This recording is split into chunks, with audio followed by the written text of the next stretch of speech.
Shalom warga kerajaan. Haleluya, apa kabar?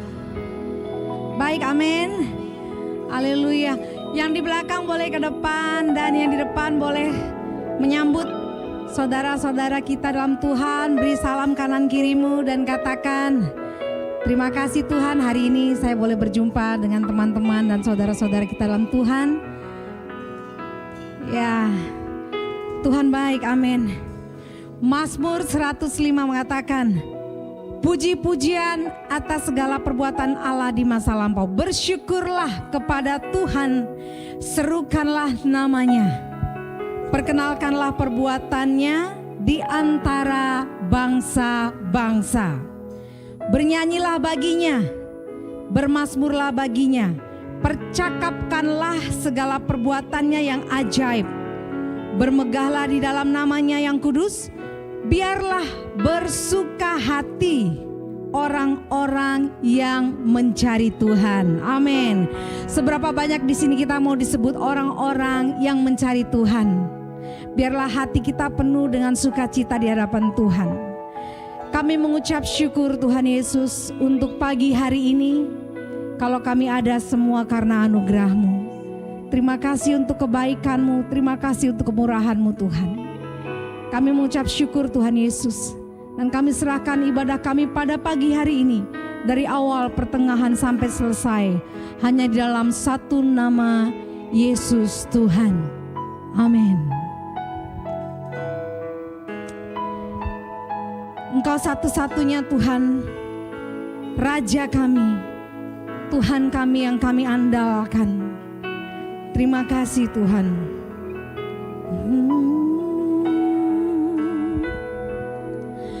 Engkau Tuhan yang setia, waktumu selalu yang terbaik. Engkau Tuhan sandaranku, dan ku hanya kan berharap padamu. Satu-satunya yang ku andalkan, satu-satunya yang ku percaya. Engkau sumber kekuatan, sumber pengharapan, sumber kedamaian. Satu-satunya yang ku andalkan, satu-satunya yang ku percaya. Engkau Tuhan memberkati, Tuhan penyembuhku, Tuhan pemulihku. Amin. Engkau Tuhan yang setia, waktumu selalu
Nama Yesus yang membebaskan, nama Yesus, nama yang pengharapan, sumber kekuatan, sumber damai sejahtera. Nama Yesus di atas segala nama.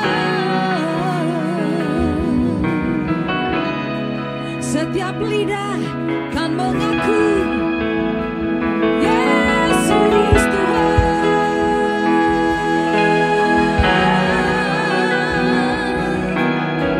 Setiap lutut bertelut menyembahmu, Yesus Raja.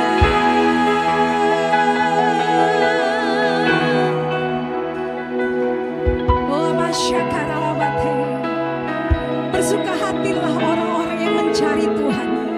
Bersuka hatilah orang-orang yang mencari wajahnya.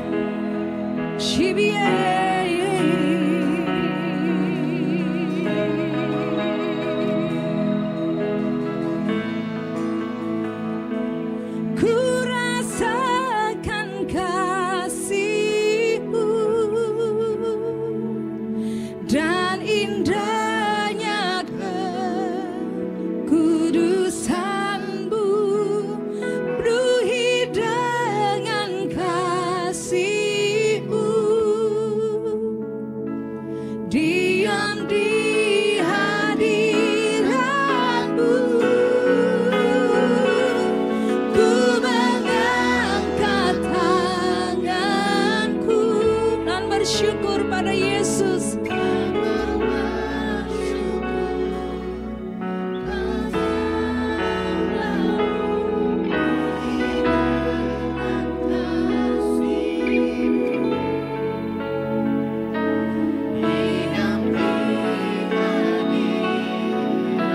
Ku rasakan kasih-Mu dan indah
hadirat-Mu kami tenang Tuhan.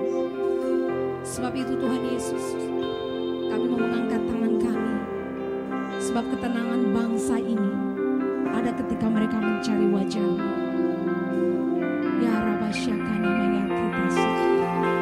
Uralabata Maya Rata Syakana Tiki. Uma Syakara Labata Ngatakana Musyakana. Kami membawa bangsa Indonesia ke dalam tangan-Mu ya Tuhan Yesus. Shalom atas Indonesia. Diberkati tanahnya, airnya, udaranya. Diberkati Bapak Presiden Joko Widodo bersama para menteri yang ada. Diberkati rakyat Indonesia dalam nama Yesus. Persiapan menuju pemilu kami serahkan ke dalam tangan Tuhan. Kami percaya Tuhan, orang yang terpilih Tuhan semua sesuai dengan kehendak-Mu. Kami percaya dalam nama Yesus keamanan terjadi atas bangsa ini. Biarlah damai sejahtera Tuhan yang melampaui segala akal memerintah atas bangsa Indonesia. Di dalam nama Yesus berikan juga hikmat bagi rakyat-Mu untuk memilih pilihan-pilihan yang tersedia, semuanya dengan tuntunan tangan Tuhan. Oraba syakara labata kalama syakara labata kinato syakara labata syakara labata oraba syakara labata. Segala tindak kekacauan kami mematahkan, hancurkan dalam nama Yesus. Oraba syakara labata kalama syakara. Campur tangan Tuhan atas bangsa Indonesia. Kami percaya Tuhan mengasihi bangsa ini. Mata Tuhan tertuju atas bangsa Indonesia. Oraba syakara takalama. Oraba syakara takalama syakara. Biar anak-anak Tuhan berdiri bagi bangsa ini, berdoa bagi bangsa ini. Sebab kesejahteraan bangsa ini semuanya karena anak-anak Tuhan berdoa berseru-seru kepada Tuhan. Di dalam nama Yesus Tuhan. Oraba syakara nama syakara. Terima kasih ya Yesus. Kami juga berdoa bagi kota ini Tuhan, Jakarta.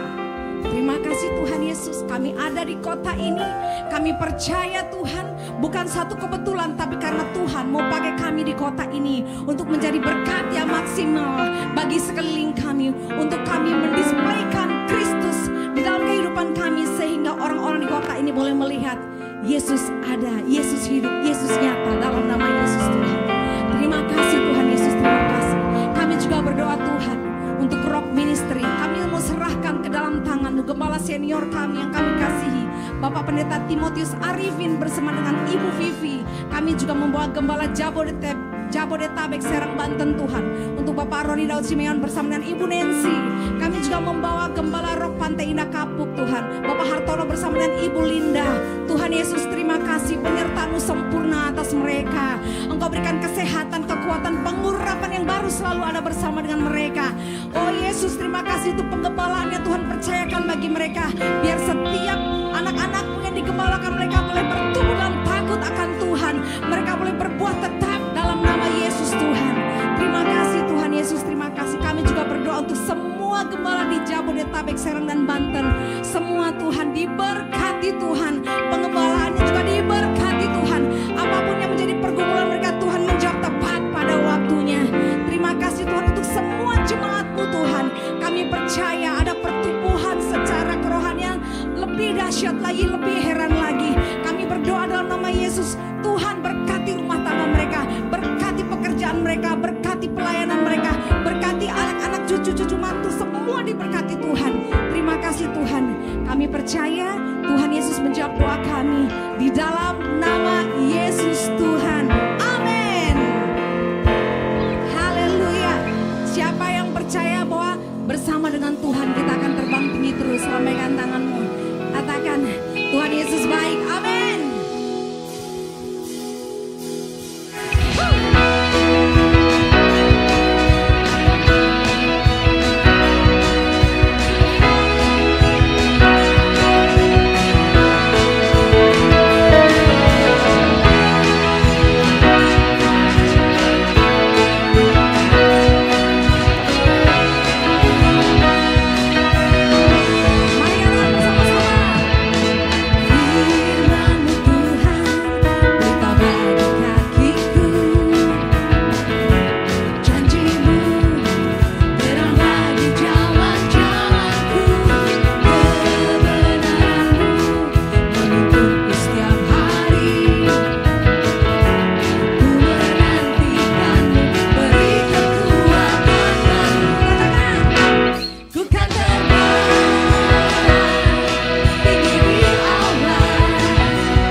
Shalom semua warga kerajaan.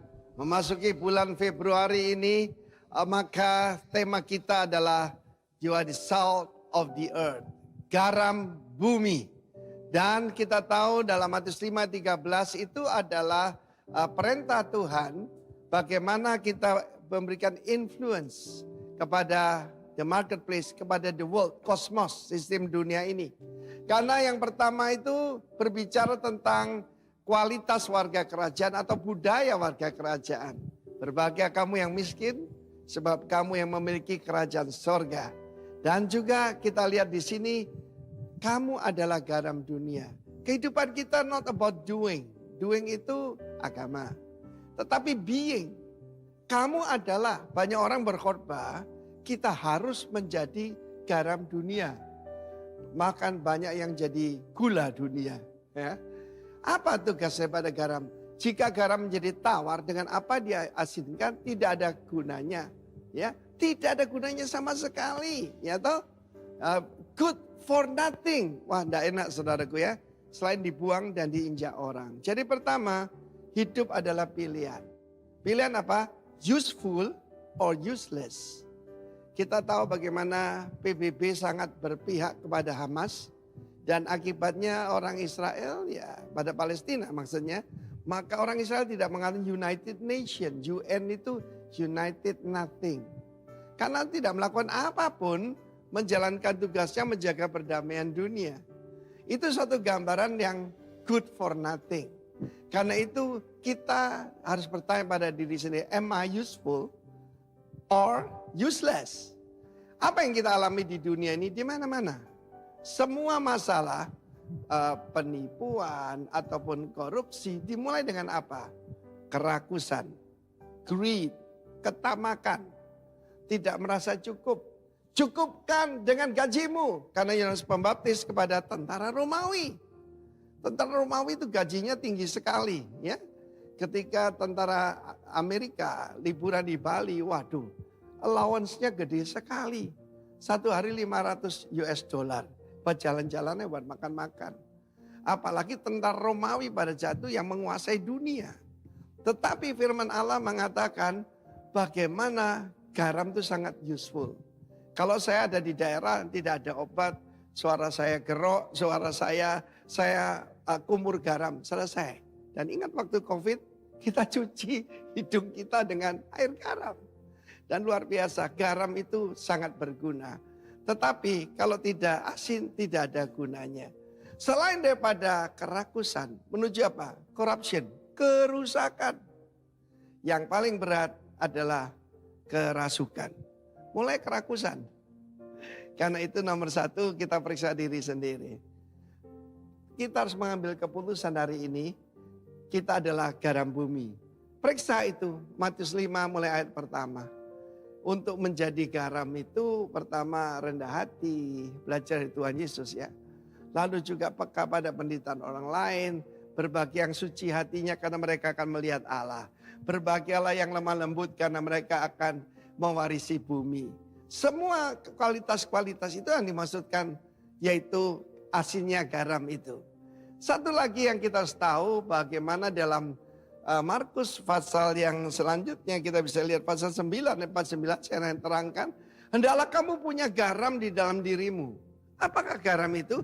Kolose 4 ayat 6 menerangkan bagaimana yaitu season with salt artinya digarami dengan kasih karunia.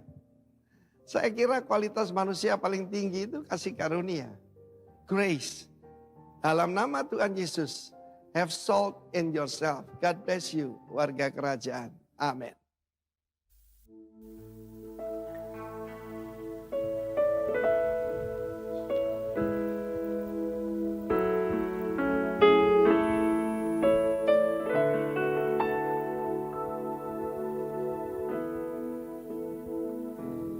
Penyertaan-Mu Tuhan, segalanya bagiku.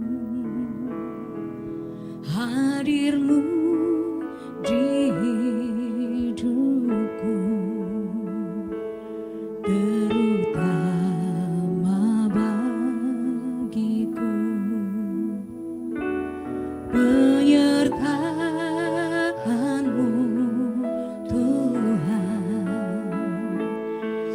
segalanya bagiku.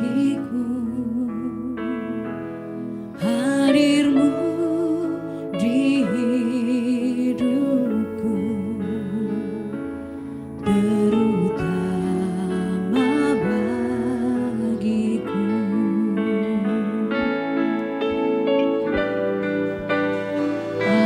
Anugerahmu,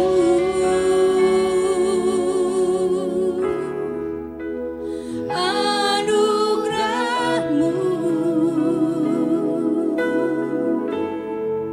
semua karena anugerahmu,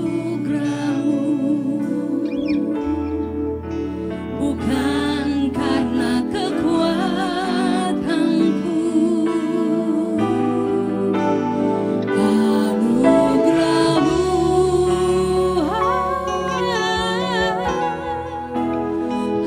anugerahmu, Tuhan, kasih dan sayangmu, sumber kekuatan bagiku.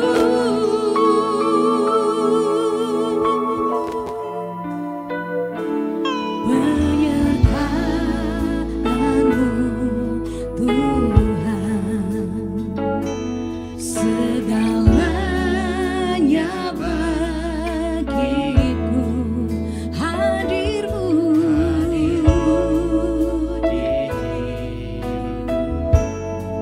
terutama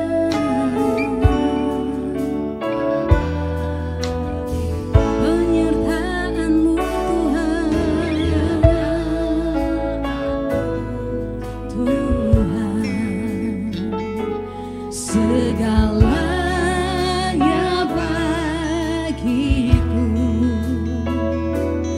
Hadirmu di hidupku,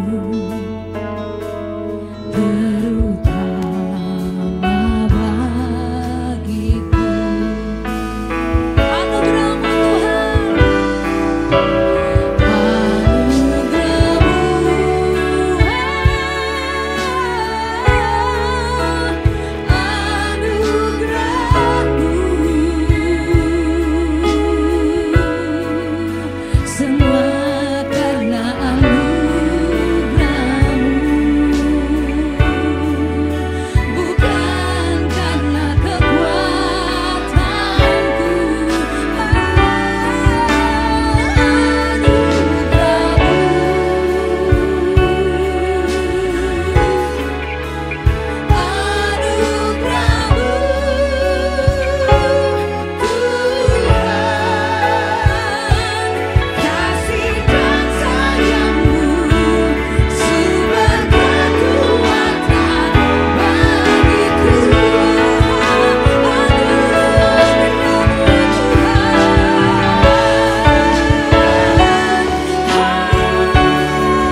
bersyukur, terima kasih Tuhan. Semata-mata karena anugerah-Mu aja Tuhan. Juga untuk Rockpick ini Tuhan, ucap syukur sudah berulang tahun kemarin Tuhan. Gerejamu, kami pun semua aja karena anugerah-Mu Tuhan. Dan kami gak akan menyia-nyiakan anugerah-Mu, tapi kami mau hidup menjadi garam dan terang bagi banyak orang. Berfirmanlah buat kami, urapi hamba-Mu yang akan menyampaikannya. Dan kami berjanji bukan hanya menjadi pendengar, tapi melakukan firman-Mu. Dalam nama Yesus kami berdoa. Amin. Shalom semuanya. Selamat siang Bapak Ibu. Langsung aja kepada tema bulanan yang diberikan oleh Bapak Gembala kita. Yang ada seluruh rock di Indonesia dan yang di luar negeri adalah garam atas muka bumi ini. Sebelum lebih lanjut kita belajar, kita mesti tahu dulu sih apa itu garam, fungsinya apa. Nah sekarang kita akan belajar. Apakah garam itu? Garam itu adalah sebuah senyawa ionik yang terbentuk dari ion positif dan ion negatif sehingga membentuk senyawa netral. Terima dululah, kita kan bukan orang kimia, kagak ngerti ion-ion, kagak ngerti senyawa-senyawa. Oke, kita lanjutkan dulu. Nah, nanti kita akan belajar lagi dari mana sih garam dihasilkan. Termasuk bicara ayatnya, nanti kita akan belajar, saya akan jelaskan, saya searching dari beberapa sumber di Google. Saya akan jelaskan kenapa sih dibilang kalau garam itu menjadi tawar. Pada waktu saya nyiapin khotbah ini, saya itu tertarik dengan kalau garam menjadi tawar. Emangnya garam bisa menjadi tawar Bapak Ibu? Setahu kita namanya garam itu kan tetap selalu garam tuh selalu asin. Oke, nanti kita akan belajar. Saya justru tertarik banget Bapak Ibu karena akhirnya saya lihat-lihat di Google, saya baca-baca. Asal garam itu dari air laut, di mana air laut diuapkan dengan sinar matahari sehingga kristal garam terbentuk dan kemudian diambil hasilnya. Kalau kita ke Jawa Timur nih, kita lewat di daerah Gresik, ini banyak. Ya, Pak Hartono, Bu Linda, kan lama di Surabaya, itu lihat semua tuh garam-garam semua, yang kristal-kristal garam. Tapi juga ada garam batu Bapak Ibu yang terbentuk dari pengeringan danau dan laut tertutup di mana mineral evaporit endapan terbentuk dan ini bisa setebal ratusan meter. Ini ada banyak di Amerika dan ada juga di Kanada. Oke, next kan lagi kita akan melihat fungsinya apa? Pastinya memberi rasa asin pada makanan, mengawetkan, menjaga keseimbangan cairan dan elektrolit serta membantu fungsi otot dan syaraf. Contohnya apa sih Bapak Ibu? Obat-obatan atau minuman yang mengandung garam itu apa? Kalau anak kita diare terus, kita kasih apa? Oralit. Ternyata di dalam oralit itu yang dikandung garam. Kalau kita olahraga, berkeringat banyak, kita biasanya minum apa? Pocari Sweat. Rupanya Pocari Sweat itu, maaf kalau sebutin merek ya, itu adalah ion-ion. Nah rupanya ketika kita berkeringat, bukan hanya keringat seperti cairan biasa, ion-ion itu keluar. Makanya kita minum minuman ion-ion yang mengandung garam supaya menyeimbangkan kembali antara cairan dan garam di dalam tubuh kita. Wah gaya nih ya, belajar kimia nih ya. Tapi bagus juga dengan gini kita bisa ngerti betapa bergunanya garam untuk semua sendi dalam kehidupan kita. Saya pelajari juga dia juga berguna untuk pertanian, untuk industri, untuk semuanya. Dan dia juga mencairkan salju. Nah, selama ini kalau kita pergi ke negara yang bersalju, itu setumpuk ya. Nah, untuk mencairkannya kan kita tahu dikasih garam. Selama ini tuh pola pikir saya itu garamnya garam buat kita masak, garam dapur kristal itu. Rupanya setelah saya pelajarin kalau untuk mencairkan salju itu pakai garam yang dibilang garam batu ini. Yang tadi adanya sampai tebalnya ratusan meter itu di Amerika. Nah, pakai garam itu untuk mencairkan salju. Nah, dalam pertanian untuk menekan pertumbuhan ilalang itu juga pakai garam batu. Dimana juga kalau kita set masih ada lain-lain kegunaan garam. Oke, next lagi kita akan belajar. Nah, sekarang kita baca dulu ayatnya bersama-sama dalam Matius 5 ayat yang ke-13. 1, 2, 3. Kamu adalah garam dunia. Jika garam itu menjadi tawar, dengan apakah ia diasinkan? Sekarang saya tanya, kalau sumbernya garam sendiri jadi tawar, bisa diasinkan dengan cara apa? Tidak ada cara lain. Tidak ada lagi gunanya selain dibuang dan diinjak orang. Nah, gini loh Bapak Ibu, kita tuh perlu belajar. Tuhan Yesus tuh ajaib, ketika dia memberitakan, mengajarkan firman, dia pakai ilustrasi, itu bukan sembarang ilustrasi. Nah, kalau kita belajar nih di STT, kalau kita membaca suatu konteks ayat itu, kita juga mesti melihat kapan itu firman ditulis, geografis, budaya di situ gimana. Nanti paling akhir, Bapak Ibu maaf saya sedikit batuk-batuk ya. Bukan COVID kok Bapak Ibu, ini akibat kecapean gara-gara jaga cucu Bapak Ibu. Makanya saya bilang Stasia sekarang saya ngerti rasanya jaga cucu Bapak Ibu, pontang-panting. Apalagi cucu saya yang kecil, ini kan pas baru datang lagi di Indonesia. Yang kecil tuh lagi belajar jalan. Jadi yang namanya oma-oma giniin, aduh ini badan rontok semua ini Bapak Ibu ya. Oke, jadi akan saya seling-seling minum ya. Tidak ada lagi gunanya selain dibuang dan diinjak orang. Rupanya ini bukan hanya kiasan biasa. Nanti secara geografis ini terbukti. Nah, tapi kita akan belajar dulu yang pertama. Kamu adalah garam dunia. Kalau kamu adalah itu bicara apa sih? Identitas. Saya coba sekarang cencen. Kamu adalah cencen. Itu adalah identitasnya cencen. Cen, kalau saya minta KTP-nya Cencen, di situ pasti ada tertulis nama Cencen pastinya.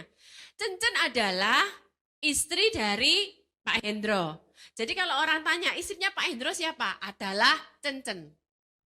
Mamahnya Rebecca dan Andrew siapa? Adalah Cencen. Kamu enggak perlu bilang lagi Tuhan jadikan aku istrinya Hendro. Loh, kamu adalah istrinya Hendro. Kamu adalah mamahnya Rebecca dan Andrew. Tidak perlu lagi kita bilang jadikanlah. Karena memang itu sudah melekat identitas. Katakan dulu bersama-sama. Identitas. Identitasku adalah garam. Nah, kita sudah lihat tadi gimana prosesnya, gimana fungsinya, kita lihat lanjut lagi. Nah, jika garam menjadi tawar, tadi saya bilang bisakah menjadi tawar? Tadi saya sudah jelaskan ketika Yesus memberi perumpamaan dengan benda atau kehidupan di sekitar kita, ia tahu betul wujudnya, prosesnya, kegunaan, dan lain-lain. Next kan lagi. Nah, gini-gini. Tuhan, kalau nyiapin garam ini, bicara kegunaan, saya tuh kepingin yang paling simpel aja deh Tuhan dalam kehidupan sehari-hari. Pakai apa sih? Oh oke. Saya tuh tiba-tiba keinget ayat ini. Dan ayat ini merupakan salah satu ayat yang saya suka Bapak Ibu. Di dalam Mazmur 78 ayat 2. Yuk kita baca sama-sama. Ia mengembalakan mereka, siapa ini Daud ya, dengan apa sih? Ketulusan hati dan menuntun mereka dengan apa? Kecakapan tangannya.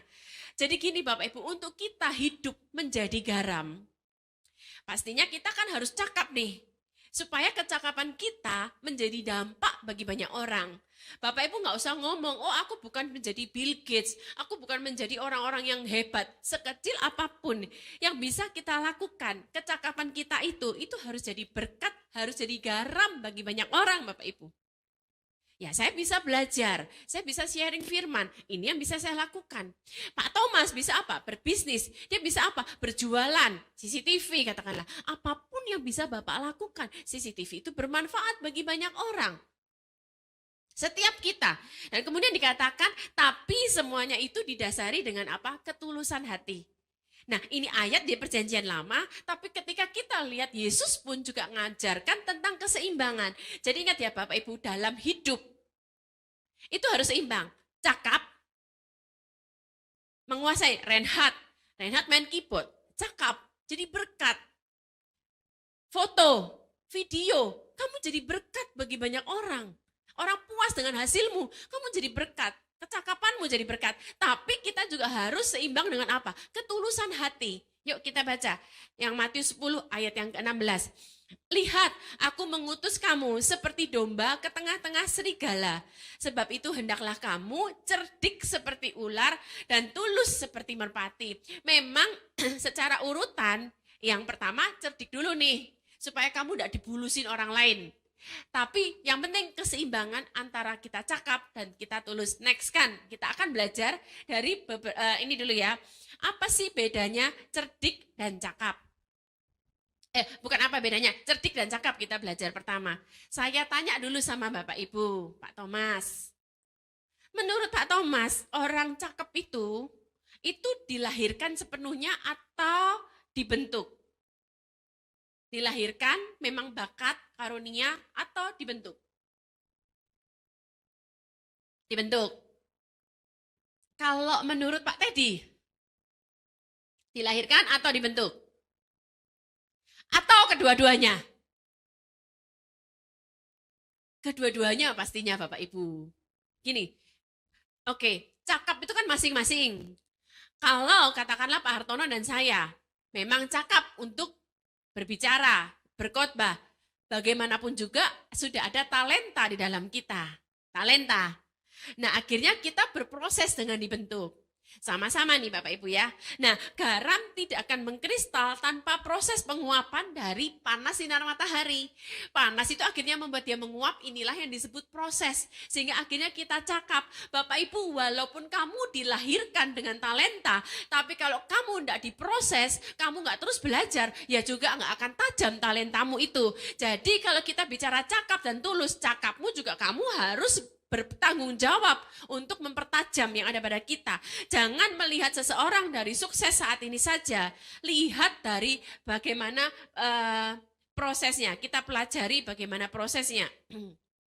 Terus jangan melihat sukses dari jabatan, kekayaan. Oke. Nanti saya kasih contoh beberapa tokoh di Alkitab. Wah, jabatannya tinggi, jadi raja. Tapi dia tanpa proses. Ayo, kita belajar dulu nih ya. Kan kalau saya yang sharing firman, kan memang saya ini guru, suka sambil tanya-tanya. Menurut Bapak Ibu, di firman Tuhan, raja siapa sebelum saya masuk ke sana? Yang tiba-tiba naik memerintah, tapi akhirnya meruntuhkan seluruh bangsa Israel. Nanti kita akan belajar bersama-sama ya. Hai teman-teman STT, Pak Hendro mana Pak Hendro? Di bawah ya. Oke. Nah, suatu kali ada anak rohani kami lah. Suami istri ini geger terus kerjaannya. Dia enggak pernah puas sama suaminya. Terus dia selalu bilang gini, iya Cece itu enak, punya suami Pak Roni. Pak Roni itu baik, sabar. Lah terus saya tanya, lah kamu tahu enggak kesehariannya Pak Roni? Dulu pertama-tama nikah gimana kamu tahu enggak? Nah makanya semua itu nggak bisa dibandingkan ketika sekarang jadi seseorang. Iya Cece enak sekarang menggembalakan beberapa gereja. Iya Cece enak sudah ada di Lombok, sudah ada di sini, di situ. Kamu tahu nggak saya tanya? Dulu saya awal-awal menggembalakan tinggal di pastori, dapur saya di atasnya got. Kamu tahu nggak kemudian dipindahkan sama Pak Arifin, tinggal di Malang, nggak ada lemari pakaian, taruh pakaian itu di atas koran. Kamu tahu nggak? Saya nggak punya uang beli water heater, saya mandi pakai air dingin di tengah kedinginan di kota Malang. Kamu tahu nggak seperti itu? Jangan bilang Cece itu enak. Enggak, semua hidup itu pasti ada prosesnya supaya kita cakap. Kalau kamu nggak mau melewati proses itu, kamu nggak bisa menjadi cakap. Nah, setiap orang cakapnya di bidangnya masing-masing. Saya share sedikit tentang David lah anak saya. Sebelumnya kan memang kerja di Bandung.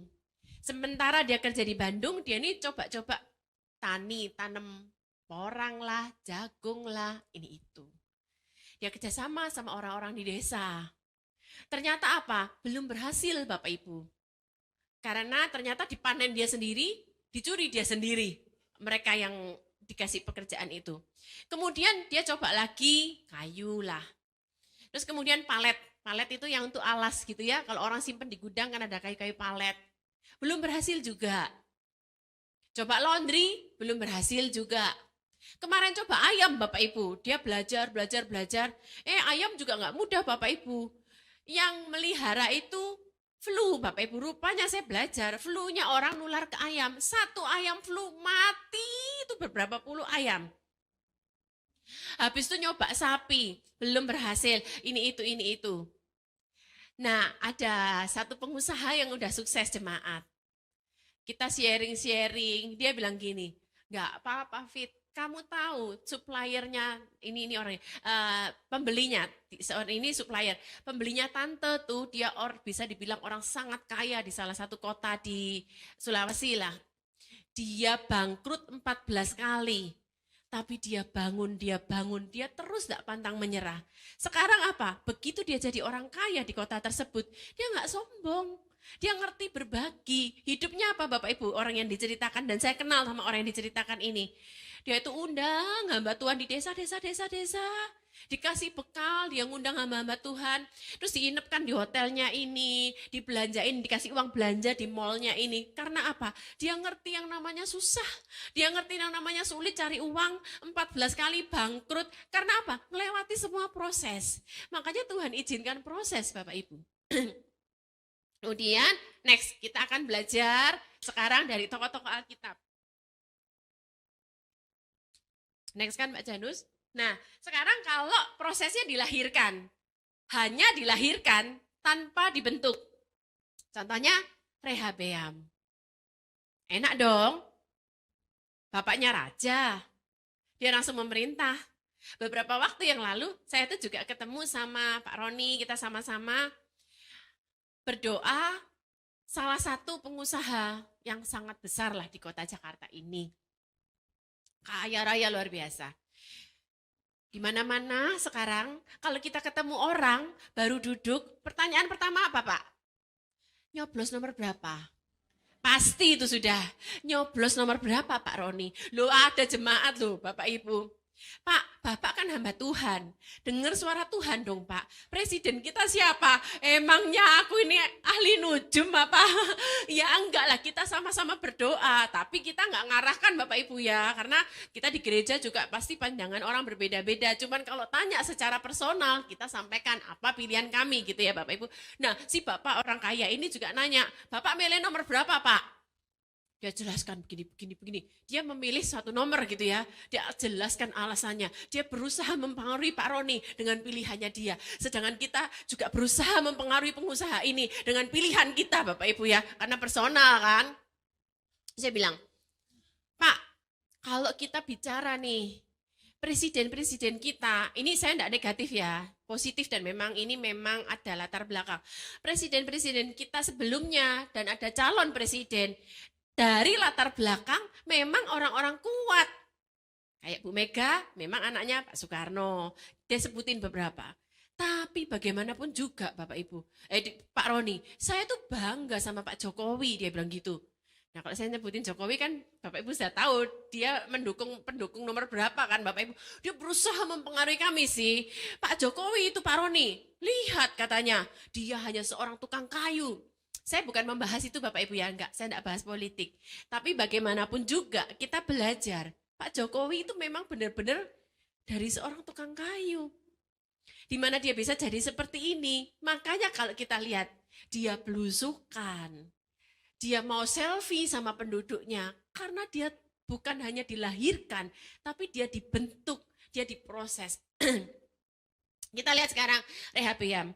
Setelah seluruh Israel melihat bahwa raja tidak mendengarkan permintaan mereka, maka rakyat menjawab raja. Untuk apa sih? Singkat cerita gini, Rehabeam kan jadi raja, anaknya Salomo. Datanglah rakyat, raja tolonglah ringankanlah beban pajak dari bapakmu.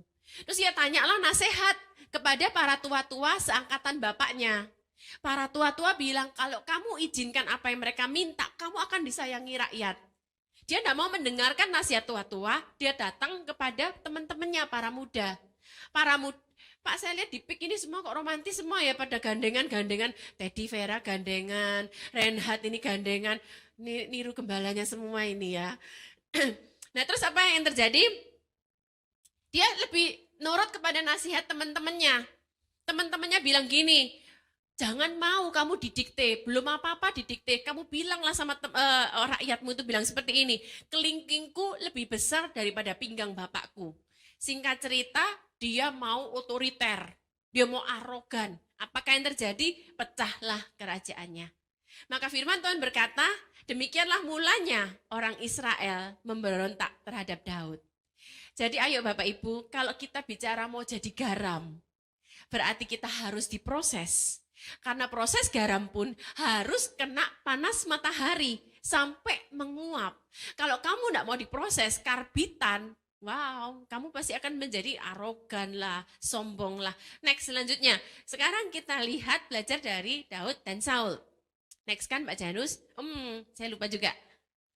Ini kan mendadak kaya Bapak Ibu. Yang menyebutkan, ini saya sebut nama ya, karena kita semua tahu ya. Kalau Indra Kents ini, kita kan bicara tentang robot trading kemarin. Yang logonya sekarang, yang logonya sempat waktu itu kita kenal, murah banget gitu ya. Beli mobil bermiliar-miliar murah banget. Tapi apakah yang terjadi? Kaya mendadak tanpa proses? Kita tahu semuanya.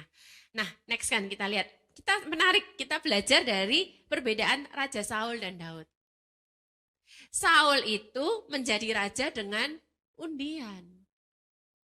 Karena pada waktu itu orang Israel mendesak kepada Nabi Samuel minta raja. Jadi dia diangkat dengan undian. Nah, pertama dia disuruh tampil muka ke muka, keluarlah undian Benyamin. Diundi lagi, keluarlah dari kaum keluarga Matri. Diundi lagi, keluarlah Saul bin Kis. Apakah yang terjadi dengan seseorang yang tanpa proses mendadak jadi raja, mendadak jadi orang kaya? Next kita akan belajar yang terjadi dengan seorang Saul. Ketika melawan orang Filistin, Nabi Samuel ini udah pesen, kamu tunggu aku ya, 7 hari aku akan datang pada kamu. Yang ngerti firman Tuhan saya tanya, endingnya apakah Samuel terlambat Bapak Ibu? Enggak terlambat, walaupun mepet, bikin deg-degan, tapi toh enggak terlambat. Di sini kita lihat ujian seorang raja. Dan apakah yang terjadi? Dia takut sama manusia, dia mempersembahkan akhirnya kambing domba. Kata Samuel kepada Saul, yuk kita baca yuk supaya kita sama-sama dapat yang kita pelajari hari ini. Perbuatanmu itu bodoh. Jangan sampai kita ini jadi bodoh ya Bapak Ibu ya. Nah ini lagi, engkau tidak mengikuti perintah Tuhan Allahmu yang diperintahkannya kepadamu. Ini nih, perhatikan ayat ini. Kita baca dengan keras. Sebab sedianya Tuhan mengokohkan kerajaanmu atas orang Israel untuk selama-lamanya. Perhatikan ayat ini. Sebab sedianya, berarti seharusnya rencana Tuhan. Tuhan mengokohkan kerajaanmu atas orang Israel. Kok kata selama-lamanya ini apa sih maksudnya? Kalau raja kan mati. Tapi kok dibilang selamanya? Keturunan demi keturunan. Tapi karena suatu kebodohan, sedianya itu rancangan dibatalkan. Ingat tuh Bapak Ibu, ketidaktaatan kita, keputusan-keputusan perbuatan bodoh kita, Tuhan mengubah plan-nya. Walaupun Tuhan itu selalu baik Bapak Ibu ya. Firman Tuhan bilang kalau kamu tidak setia, aku tetap setia. Saya tidak bilang Tuhan jahat tuh, tapi plan-nya terpaksa berubah.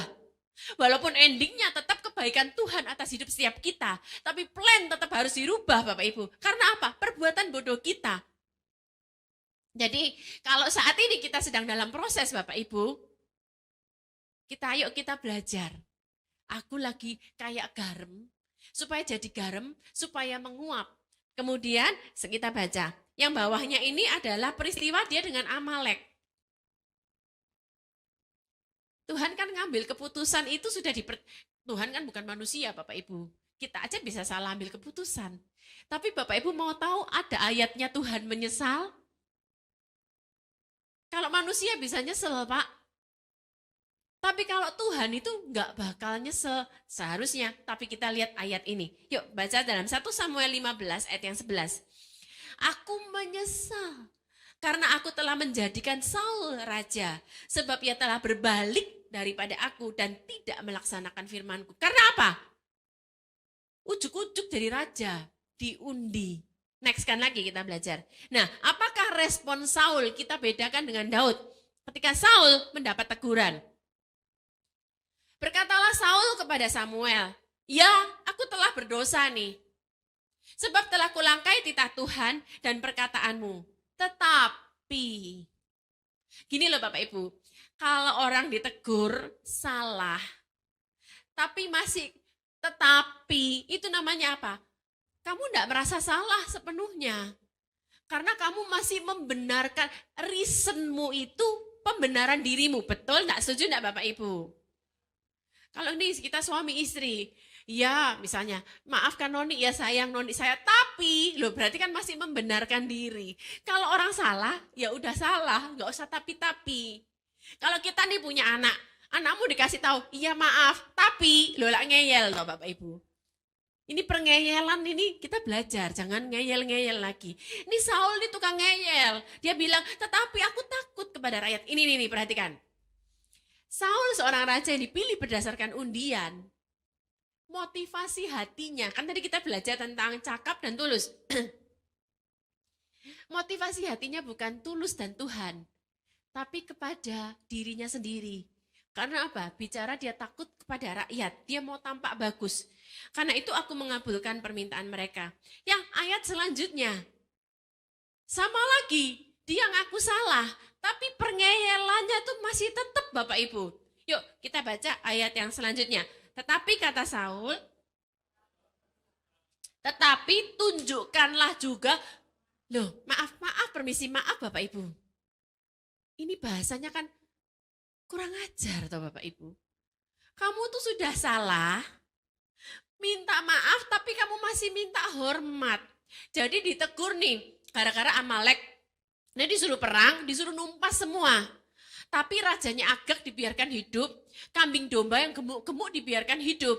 Waktu ditegur sama Nabi Samuel, dia bilang, oh ini kan untuk persembahan kepada korban, kepada Tuhan. Nah makanya dia bilang lagi, terus akhirnya Samuel pada waktu mau pergi, dia tahan. Kamu harus tetap pergi bersama aku supaya tampak kelihatan terhormat Mas Ian. Tapi tunjukkanlah juga hormatku kepadaku sekarang di depan tua-tua bangsaku, di depan orang Israel. Perhatikan sebawahnya. Kembalilah bersama-sama dengan aku, perhatikan, maka aku akan sujud menyembah kepada Tuhan. Apakah dari motivasi hati yang tulus sujud menyembahnya? No. Asal. Next kan lagi kita belajar. Nah, Daud sekarang. Daud ini raja yang melewati berbagai macam proses. Nanti kita belajar tentang garam yang diinjak-injak, kita nanti akan kembali lagi kepada Saul. Kita belajar akhir hidupnya Saul. Dia Bapak Ibu ya. Sekarang Daud. Pada waktu orang-orangnya itu dicuri ke Siklak Bapak Ibu, rakyatnya marah. Dan Bapak Ibu jangan lupa, memang mereka pahlawan, tapi mereka semua dilatar belakangi dari 400 orang yang sakit hati, bukan? Lah orang 100 orang yang sakit hati ini, begitu mereka tertekan keluar watak aslinya lagi, Bapak Ibu. Dan Daud sangat terjepit karena rakyat mengatakan hendak melempari dia dengan batu. Seluruh rakyat itu telah pedih hati masing-masing karena anaknya laki-laki dan perempuan. Baca sama-sama. Tetapi Daud menguatkan kepercayaannya kepada Tuhan. Dia itu ngungsi dari Bukit Batu, dari Padang, dia ngungsi ke tempat imam. Dan apa yang terjadi Bapak Ibu? Pada waktu dia pergi ke tempat imam karena kelaparan, di situ ada mata-mata. Namanya Doeg. Doeg ini melaporkan kepada Raja Saul. Makanya kalau kita lihat akhir hidupnya Raja Saul, ini persis seperti firman Tuhan bilang, seperti garam itu yang tidak dipakai lagi, diinjak-injak, tidak ada fungsinya lagi. Akhirnya apa yang dilakukan? Dia kesetanan Bapak Ibu. Satu desa, semua desa para imam dibunuh semua. 80-an imam dibunuh semua. Next kan, kita lihat ya kalau raja dengan proses. Waktu dia berdosa berzina sama Batsyeba, Nabi Nathan datang. Saya tanya dulu sih sama Bapak Ibu. Waktu Daud berzina sama Batsyeba, apakah beneran tidak ada orang tahu sih? Saya tanya dulu, waktu Daud berzina sama Batsyeba, apakah beneran tidak ada orang tahu? Tahulah Bapak Ibu, cuma namanya mereka kan tutup mulut, pegawai-pegawai.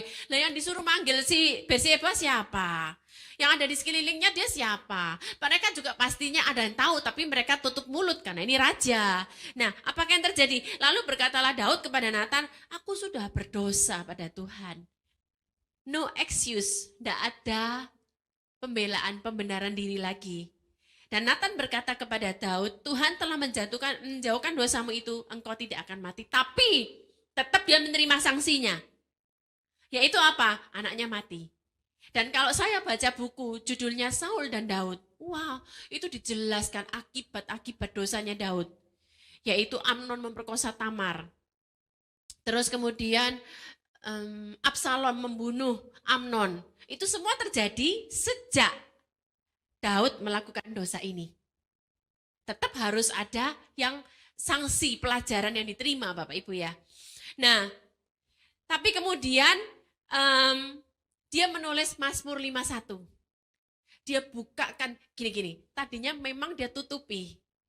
Tapi akhirnya dia menulis Mazmur 51. Paling tidak seluruh orang Israel membaca Mazmur 51. Bicara tentang apa sih? Dia mengungkapkan dosanya. Nah, Bapak Ibu, saya terakhir khotbah di sini bulan apa ya Pak? Lumayan lama ya. Tadi ketemu Bu Fulni di kamar mandi. Bu, lama sekali. Iya ya, dalam hati saya kapan saya itu terakhir di sini. Nah, gini Bapak Ibu, saya sharing sedikit.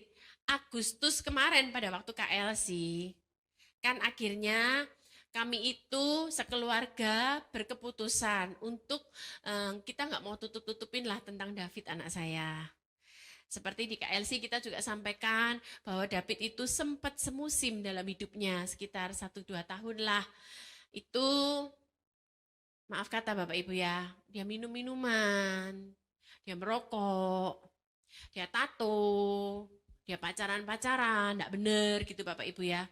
Nah, akhirnya ketika kami berpikir, toh banyaklah hamba Tuhan lain yang walaupun hidupnya enggak bener-bener aja, tapi semuanya fine-fine aja kok, nggak perlu kita buka kok.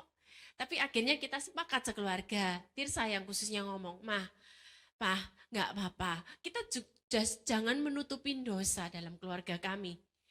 Yang luar biasa tuh Pak Arifin, Bapak Ibu. Pak Arifin bilang gini, justru ketika kamu mengungkapkan sebuah dosa, itu mempermalukan iblis. Ron, dia bilang gitu, Daud itu menulis Mazmur 51 loh. Justru itu menyingkapkan, membukakan, enggak apa-apa. Gini loh, kalau kita diproses, kalau kita menjadi cakap, itu bukan berarti kita sempurna. Tapi yang perlu kita belajar, seperti Raja Daud, kalau kamu salah, ya sudah kamu ngaku. No excuse lagi. Ya ini loh. Nah sekarang kita mau proses untuk berubah menjadi lebih baik. Lebih baik gitu kan Bapak Ibu. Kita ngaku, kita terbuka, semua mata memandang, tapi kita mau menjadi lebih baik daripada kita menutup-nutupi suatu dosa Bapak Ibu. Jadi akhirnya Pak Arifin encourage kami, nggak apa-apa. Terus Pak Daud pun juga berbuat seperti itu. Malah Bapak Ibu apa yang terjadi setelah kami buka, David sharing juga dan dia bilang, oke, aku mau seperti anak hilang. Di dalam KLC ada, kalau Bapak Ibu lihat rekamannya, aku mau seperti anak bungsu, aku pulang lagi dan aku melihat kok papa mamaku menerima aku. Dia bilang seperti itu ya. Nah, kita belajar, wow, luar biasa justru malah setelah kejadian itu tuh hamba-hamba Tuhan itu datang pada kami, entah langsung, entah telepon.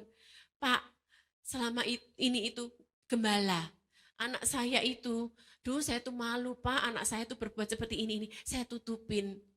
Jadi akhirnya dia berusaha teguh, tapi akhirnya kita bilang nggak apa-apa kok, kita tuh melayani bukan berarti kita sempurna, tapi kita tuh belajar. Kita tuh juga masih rentan lah, vulnerable kalau istilah psikologinya ya. Nah, kita belajar. Kisah 13 ayat 22. Ini keren banget Bapak Ibu. Setelah Saul disingkirkan,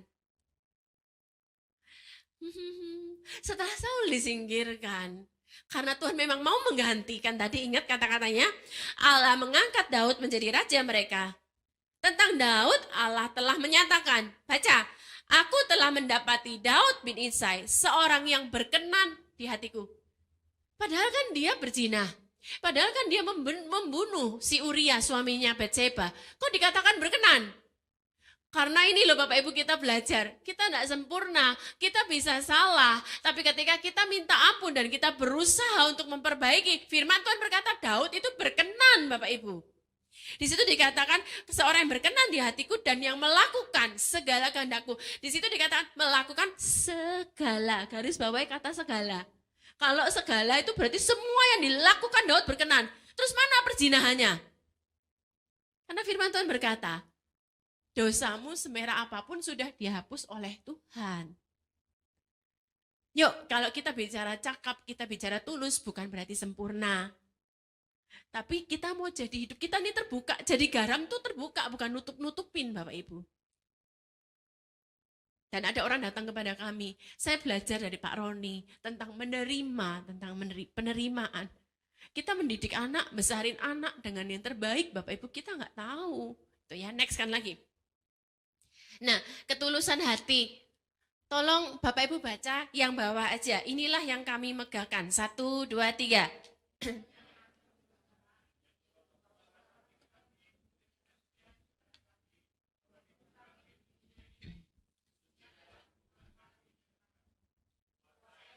Ketulusan dan kemurnian dari Allah bukan oleh hikmat duniawi, tetapi oleh kekuatan kasih karunia Allah. Saya tertarik dengan kata dikuasai oleh ketulusan. Dikuasai itu didrive, dipimpin, motivasi hati. Ketulusan. Next kan lagi, saya hampir selesai kok. Nah, jika garam itu menjadi tawar, tidak ada gunanya selain dibuang dan diinjak orang. Sekarang kita belajar geografi dan budaya. Makanya kita belajar. Oh, ada Teddy juga kan? S2 ya? Oke. Kita belajar gini Bapak Ibu. Yesus itu hidup pada waktu itu budayanya Yahudi, Yunani, dan sebagian orang-orang Arab. Ini saya bacakan yang tengah ya. Tuhan Yesus lahir, tinggal, dan dibesarkan dalam budaya ini. Itu ya, ditulis Yahudi, Yunani, dan Arab. Sehingga setiap perumpamaan yang digunakan untuk mengajar terkait erat dengan konteks budaya dan geografis. Nah, kalau yang pernah ke Israel, beberapa di sini teman-teman udah pernah ke Israel, tidak jauh dari Laut Mati. Di mana Laut Mati itu kadar garamnya sangat tinggi. Bisa katakan, secara geografis orang Yahudi memiliki hasil garam yang melimpah dan tingkat kadar garam yang sangat tinggi dari daerah sekitar Laut Mati.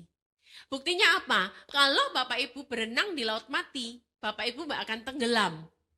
Karena apa? Karena kadar garamnya yang sangat tinggi. Gitu ya. Oke, next kan lagi. Rupanya Bapak Ibu ada sejarahnya. Dalam kitab Sefanya pasal 2, khususnya ayat yang ke-9, rupanya Tuhan itu pernah Moab dan Amon yang terletak dekat Laut Mati dihukum Tuhan menjadi tempat penggalian garam. Nanti Bapak Ibu baca sendiri, Sefanya 2 ayat 9. Tuhan menghukum Moab dan Amon menjadi tempat penggalian garam. Posisinya nggak jauh dari Laut Mati. Geografis ya, kita bicara. Inilah mengapa daerah dekat Laut Mati itu memiliki banyak sekali batuan garam. Karena Tuhan kan bilang seperti itu ya, tempat penggalian garam. Tetapi di sana juga terdapat, Bapak Ibu ingat, jadi tiang garam. Itu siapa? Istrinya Lot. Itu rupanya juga di daerah sekitar Laut Mati. Jadi ini pas dengan nubuat di dalam Sefanya 2. Juga pas dengan bicara tentang secara geografis tempat istrinya Lot menjadi tiang garam.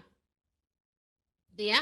Terus lanjutkan lagi. Kemungkinan besar Tuhan Yesus menggunakan perumpamaan garam mengacu pada tambang garam di daerah sekitar Laut Mati ini. Next kan lagi kita belajar. Garam di pesisir pantai Laut Mati ini berasal dari batuan yang kemudian dilarutkan dalam air.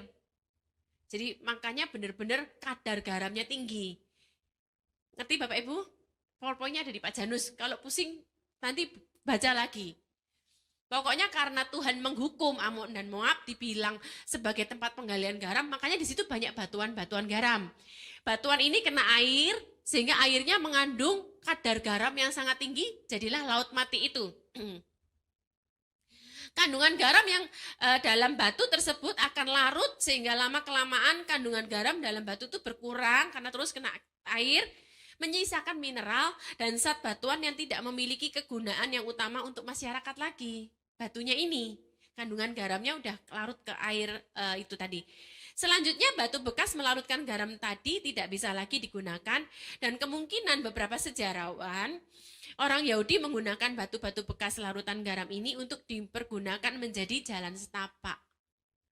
Jika kemungkinan ini benar, maka perkataan Yesus mengenai dibuang dan diinjak orang itu tepat. Jadi Tuhan itu ngomong, bukan segera ngomong. Ilustrasi yang Tuhan pakai itu, bicara benda. Loh, saya pelajarin. Kalau Tuhan Yesus bilang gini, belajarlah daripadaku, kuk yang kupasang. Loh, wah luar biasa. Saya baru mempelajari lagi tentang kuk. Itu kan kuk itu selalu dua. Yang satunya itu kan kalau bisa kita selalu lihat di sawah, orang tuh membajak pasti dua sapi. Nah, mungkin tidak ada sapi sendirian satu kuk, pasti dua sepasang. Nah, rupanya senior dengan junior. Yang senior itu tahu risknya, tahu pengalamannya. Rupanya kuk yang satunya itu siapa? Yang satunya Tuhan itu sendiri yang berjalan sama kita di dalam kuk itu. Makanya Tuhan bilang, kuk yang kupasang. Nanti deh kapan-kapan saya sharing ini lagi. Wow, keren juga. Dan belajarlah daripadaku. Saya ingat-ingat, iya ya, aku dulu punya guru SD galak sampai ingat. Makanya Tuhan bilang, belajarlah daripadaku, aku ini guru yang lemah lembut, rendah hati. Dia kalau kita salah, kagak dimarah-marah, kagak digoblok-goblokin Bapak Ibu. Nah, makanya kalau Tuhan bicara tentang garam itu menjadi tawar, rupanya ini ada secara geografisnya. Makanya saya tutup nih, next kan paling akhir. Kamu identitasnya kita adalah kamu adalah garam. Kamu adalah cencen. Dan kamu adalah garam. Perkataanmu, perbuatanmu, kemanapun kamu pergi, identitas itu melekat. Bapak Ibu yang namanya identitas itu kan melekat toh. Nah, jadi bayangkan, ayo kalau aku pun sekarang sedang diproses, it's okay. Karena ketika aku menguap, itu lebih semakin asin berguna bagi banyak orang. Dan dilandasi dengan ketulusan hati. Sifat garam itu aktif ya Bapak Ibu ya.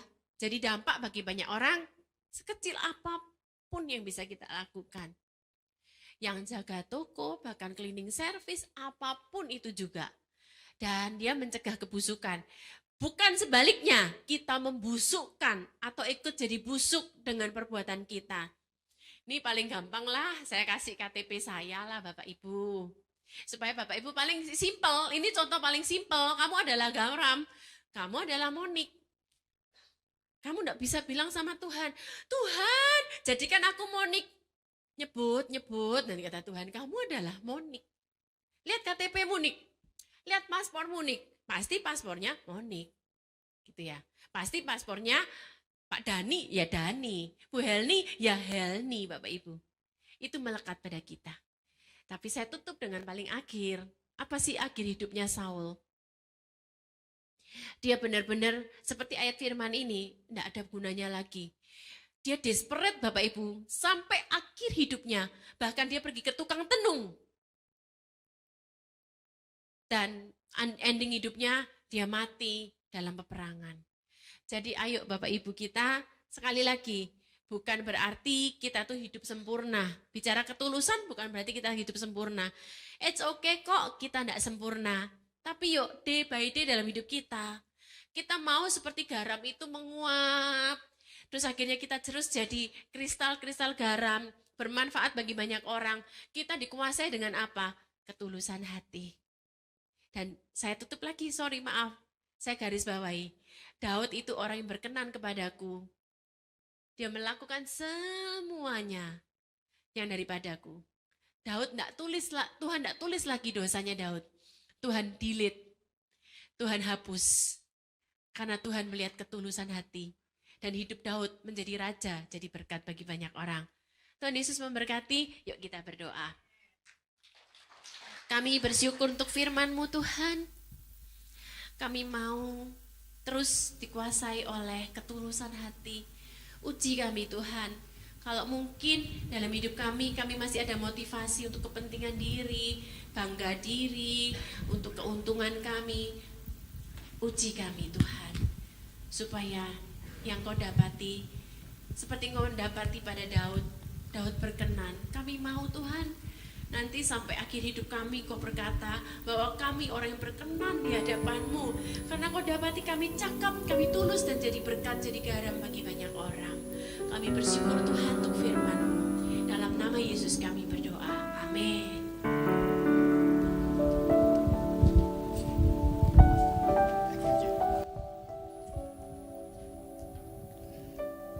Ya, thank you Ci Nancy buat pesannya buat kita. Diingatkan ya bahwa kita adalah garam. Kasih tahu kanan kirimu, kamu garam dunia. Amin.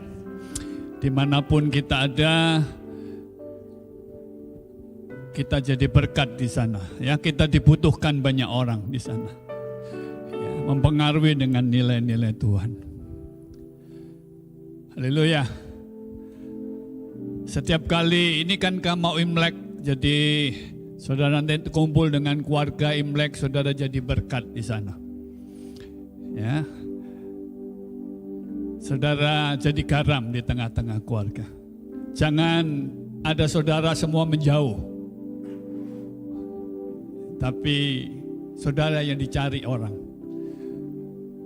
Karena ada kita di situ, semua happy, semua dibangun lewat perkataan, lewat hidup kita, ya.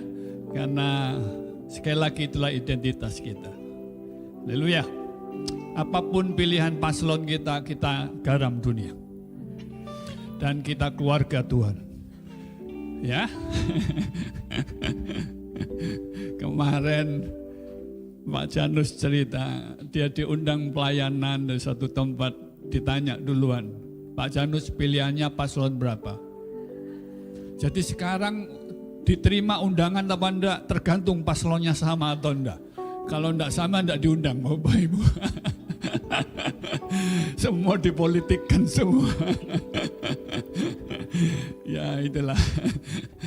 Ya, tapi Pak Arifin sudah bilang ke kami semuanya waktu pertemuan meeting para gembala, siapapun nanti presidennya, tetap rajanya Tuhan Yesus Kristus. Tuhan Yesus berdaulat, amin. Jadi jangan-jangan gara-gara paslon kita tercerai-berai, ya. Kita tetap mengasihi satu dengan yang lain. Mari kita bangkit berdiri bersama-sama, kita akan bersekutu dengan tubuh dan darah Tuhan. Bapak kami memberkati hamba-Mu Nancy yang sudah Tuhan pakai untuk menyampaikan isi hati-Mu buat kami. Kami bersama umat-Mu memberkatinya. Biar Tuhan terus memakai, mewahyukan hidup-Mu ya Tuhan. Dan Nancy boleh jadi berkat memperlengkapi banyak gereja-Mu. Ya Tuhan bersama Pak Roni sekeluarga. Tuhan yang mengurapinya ya Tuhan. Tuhan yang memberkatinya. Melindungi daripada yang jahat. Dalam nama Yesus Kristus Tuhan. Anugerah-Mu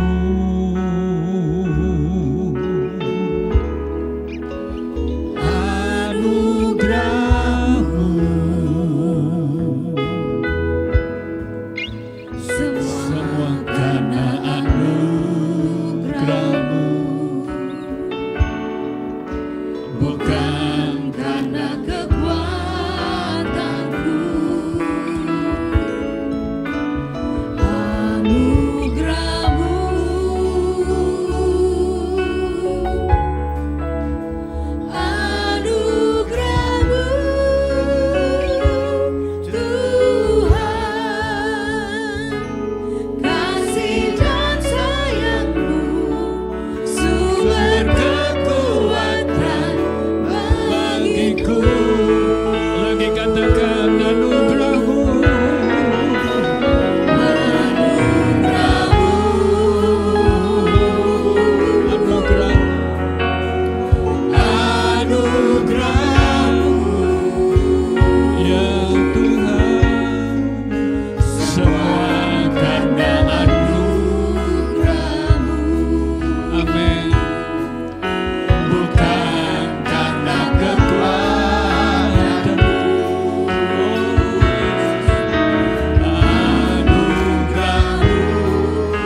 roti, Tuhan, kami tahu Kau sumber kekuatan kami.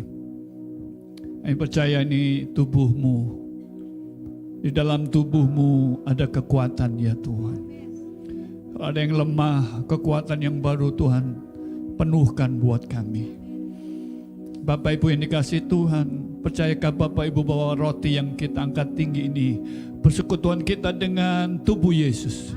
Mari makan dalam nama Yesus Tuhan.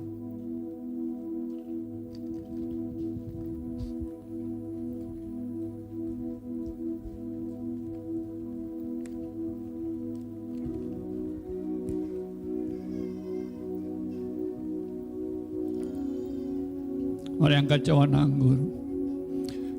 Di hadirat Tuhan, Dia sumber pengharapan kita. Mari Bapak Ibu, saya beri waktu Bapak Ibu untuk menyatakan isi hatimu kepada Tuhan.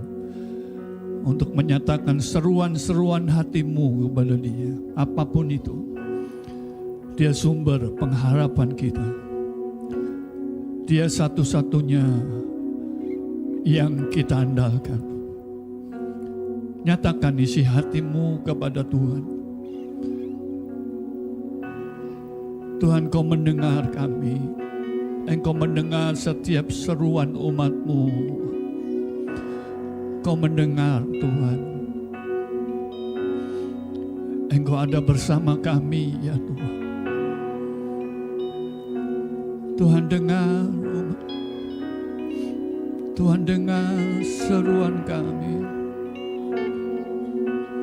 Yesusku, Yesusku. Oh Tuhan, terima kasih. Terima kasih Yesusku. Terima kasih. Engkau sumber pengharapan kami. Haleluya. Praise God. Umat-Mu yang membutuhkan mujizat, Tuhan Kau sumber mujizat buat kami. Terima kasih Bapak Ibu yang dikasihi Tuhan. Percayakah Bapak Ibu bahwa cawan anggur yang kita angkat tinggi ini persekutuan kita dengan darah Yesus. Mari minum dalam nama Yesus Tuhan.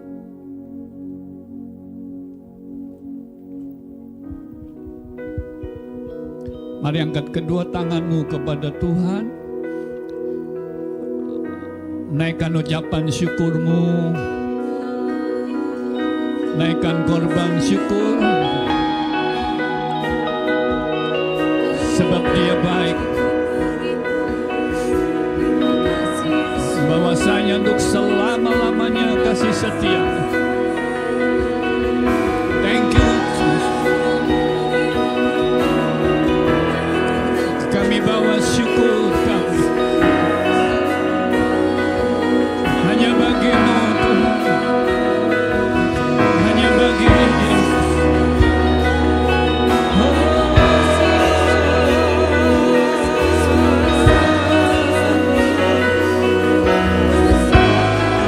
Jesus.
anugerah-Mu.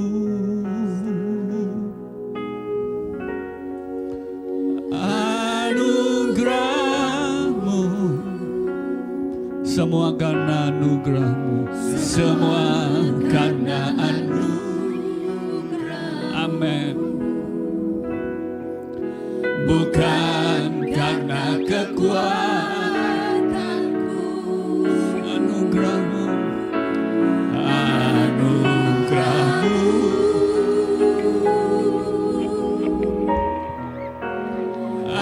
Anugerah-Mu,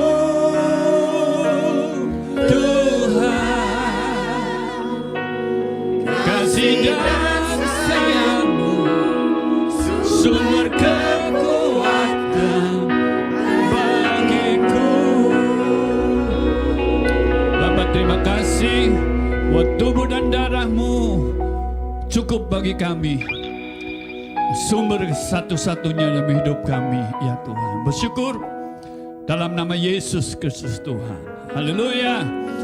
Amin. Amin. Amin. Silakan duduk Bapak Ibu. Kita akan dengar beberapa pengumuman.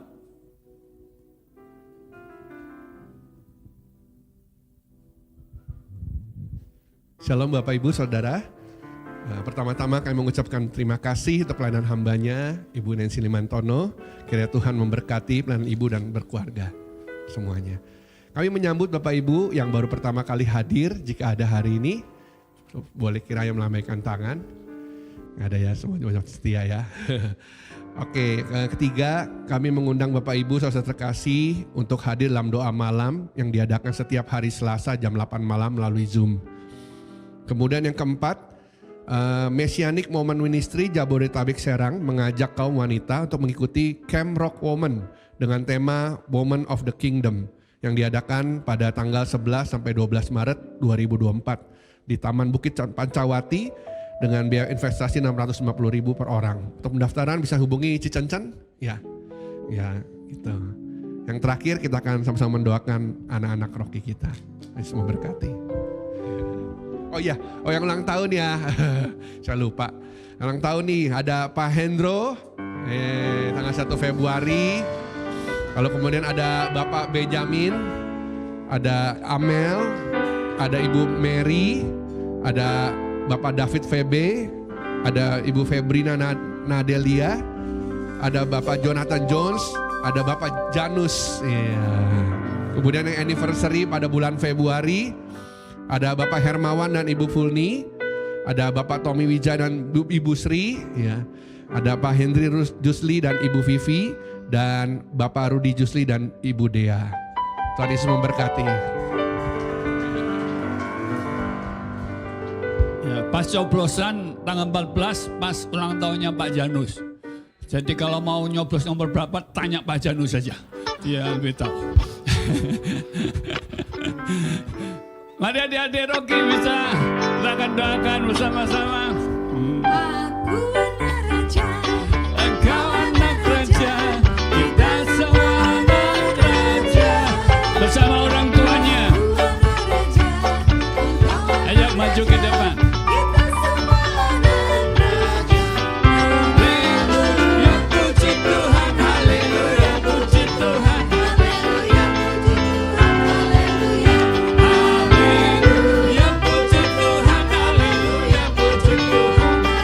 Silakan orang tuanya bisa maju ke depan.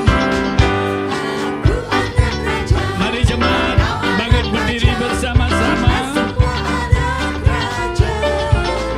Aku anak raja,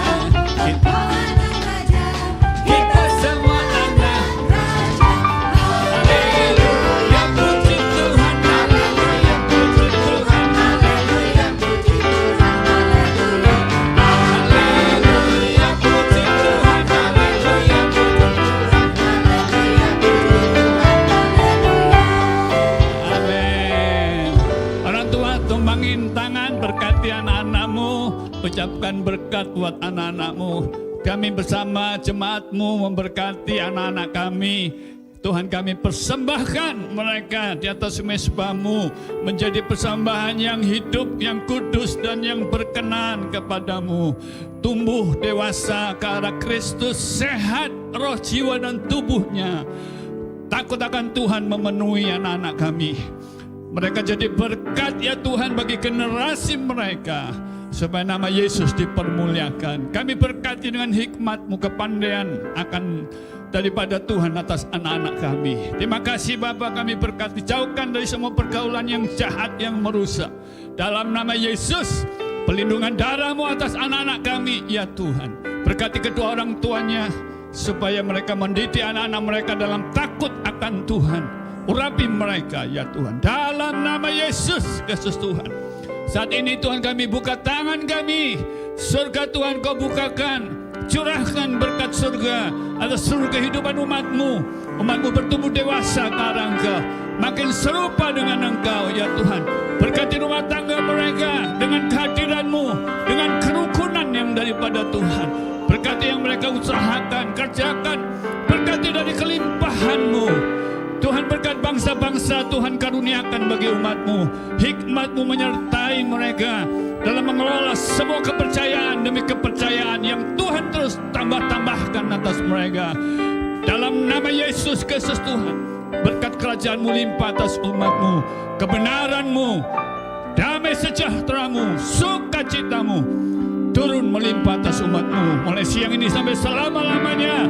Dalam nama Yesus Kristus Tuhan yang diberkati dan siap jadi berkat, sama-sama katakan